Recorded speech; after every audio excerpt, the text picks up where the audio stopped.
3 दिनों की लगातार गिरावट के बाद बुधवार को सेंसेक्स और निफ्टी ने ऐसी छलांग लगाई कि दोनों अपने रिकॉर्ड हाई के बेहद करीब पहुंच गए। लेकिन सवाल यह है कि आखिर आज अचानक मार्केट में इतनी तेजी क्यों आई? क्या इसका मतलब है कि आगे आने वाले दिनों में मार्केट में मजबूत तेजी देखने को मिलेगी? क्या निवेशकों के लिए ये नया बुल रन शुरू होने का संकेत है?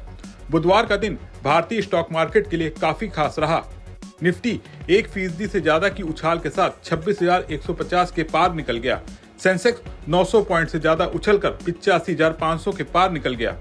ये आंकड़े बताते हैं कि मार्केट में सेंटीमेंट एक झटके में पॉजिटिव हो गया है। सेंसेक्स अब सिर्फ 600 पॉइंट दूर है अपने ऑल टाइम हाई से। वहीं निफ्टी भी अपने रिकॉर्ड 26,277 से 150 पॉइंट नीचे है। और सबसे बड़ी बात, बुधवार को बाजार में जो तेजी आई वो सिर्फ कुछ सेक्टर में नहीं बल्कि ब्रॉड बेस्ड थी। यानी इस रैली में बड़े शेयर भी चले और मिड कैप स्मॉल कैप भी। सिर्फ एक दिन की तेजी में सभी बीएसई लिस्टेड कंपनियों का कुल मार्केट कैप बढ़कर 4.23 लाख करोड़ चढ़ गया। ये दिखाता है कि निवेशकों ने बड़े पैमाने पर खरीदारी की है।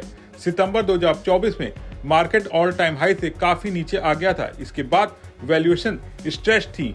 एफआईज लगातार बेच रहे थे, अर्निंग डाउनग्रेड हो रहे थे। लेकिन अब इन तीनों बड़े हैंडविंड्स में काफी सुधार देखने को मिल रहा है। यही वजह है कि मार्केट का मूड अचानक बदल गया और बाजार के उछाल के पीछे 5 बड़े कारण बताए जा रहे हैं।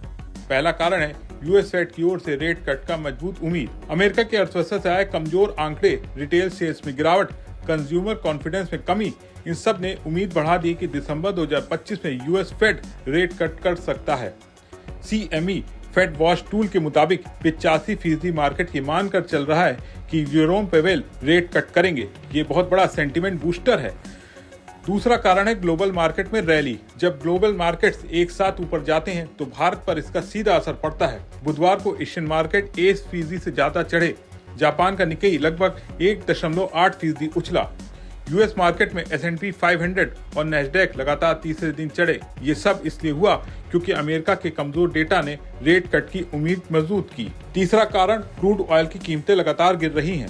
भारत दुनिया का तीसरा सबसे बड़ा तेल आयातक है। अगर तेल सस्ता होता है तो मार्केट को बड़ा फायदा होता है। इस वक्त ब्रेंट क्रूड $60 के आसपास ट्रेड कर रहा है, जो एक महीने का लो है। जेपी मॉर्गन का कहना है FY 27 तक ब्रेंट ऑयल $30 में जा सकता है। अगर ये सच हुआ तो भारतीय बाजार के लिए गोल्डन सिचुएशन होगी, क्योंकि इंपोर्ट बिल घटेगा, रुपए पर दबाव कम होगा, मैन्युफैक्चरिंग कंपनियों का मार्जिन बढ़ेगा, इन्फ्लेशन नीचे आएगा, रिटेल डिमांड बढ़ेगी। चौथा, विदेशी निवेशकों की खरीदारी। 25 नवंबर को एफआईज ने 785 करोड़ रुपए की नेट खरीदारी की। एनालिस्ट का कहना है कि एआई ट्रेड कूल हो रही है, वैल्यूएशन अट्रैक्टिव लगने लगे हैं। India long term growth story मजबूत है। इससे आने वाले हफ्तों में एफआई सेलिंग शार्पली घट सकती है। पांचवा, अर्निंग डाउनग्रेड का साइकिल अब bottom out. Q2 earning season एक अच्छा संकेत है। अर्निंग डाउनग्रेड कम हुए, कई कंपनियों ने स्टीडी ग्रोथ दी, कंजम्पशन में शुरुआती साइन ऑफ रिकवरी दिखे। अब सबसे बड़ा सवाल, क्या सेंसेक्स और निफ्टी अगले कुछ दिनों में ऑल टाइम हाई बना सकते हैं?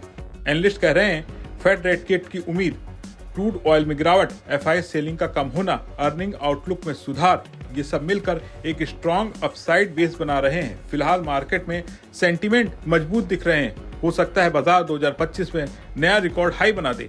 इसके बारे में आपका क्या सोचना है, कमेंट करके बताएं और बिजनेस जगत की तमाम बड़ी खबरों को देखने के लिए बने रहें बिस्तक के साथ।